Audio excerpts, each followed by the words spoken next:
নমস্কাৰ, জয় শ্ৰীৰাম। আজি মঙ্গলবাৰ আৰু আমি বৰ্তমান সময় আছোঁ লংকা ৰাম মন্দিৰত আৰু চাব পাৰে বহুত ভক্তবৃন্দসকল ৰাতিপুৱাৰ পৰাই আছে আৰু ইয়াত আজি মহাপ্ৰসাদ বিতৰণ কৰা হ'ব, ৰাজমা চাউল আৰু বহুত কিবা কিবি। ঠিক আছে, আমি অলপ পাছত চাব পাৰিম। ধন্যবাদ, জয় শ্ৰীৰাম।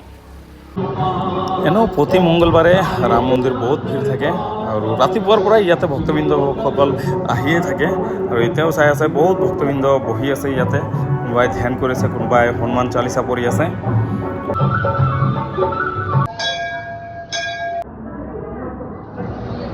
আৰু এতিয়া নতুনকৈ ৰাম সেৱা সমিতিৰ ফালৰ পৰা প্ৰত্যেক 15 দিন পিছে ইয়াতে প্ৰসাদ বিতৰণ কৰা হয় আৰু আজিও ভাল এটা দিন, মঙ্গলবাৰ, আৰু তাৰ বাবে এয়া ভোগ লগোৱা হৈছে ভগৱানৰ প্ৰতি। তাৰপিছত এই ভোগটো প্ৰসাদ হিচাপে সকলো মানুহক দিয়া হ'ব।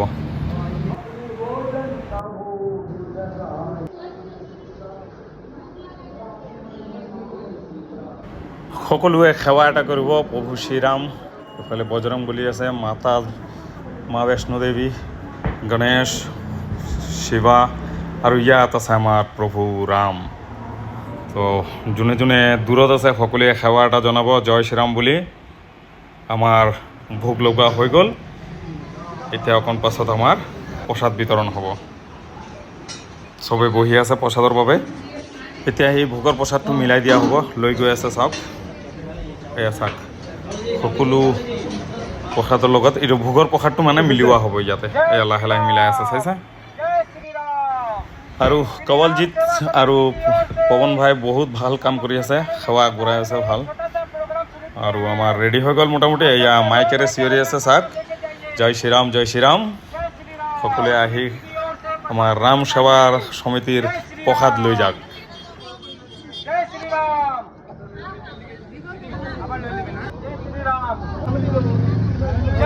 আৰু আমাৰ প্ৰসাদ ৰেডি হোৱাৰ লগে লগে চাওক মানুহ আহি লাইন পাতি বহি আছে চাওক, আৰু বহুত মানুহ চাওক। ইমান গৰমৰ মাজতো সকলো মানুহ তাৰমানে সিহঁতে ৰেডি আছে যে প্ৰসাদ বিতৰণৰ সময় হোৱাৰ লগে লগে সিহঁতে সোনকালে আহি যাব।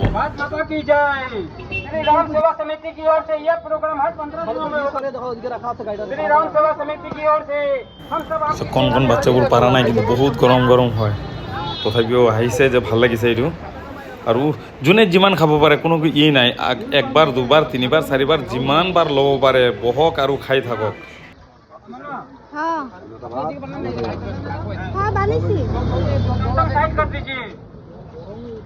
আৰু এই সেৱা প্ৰত্যেক 15 দিন মূৰে হ'ব।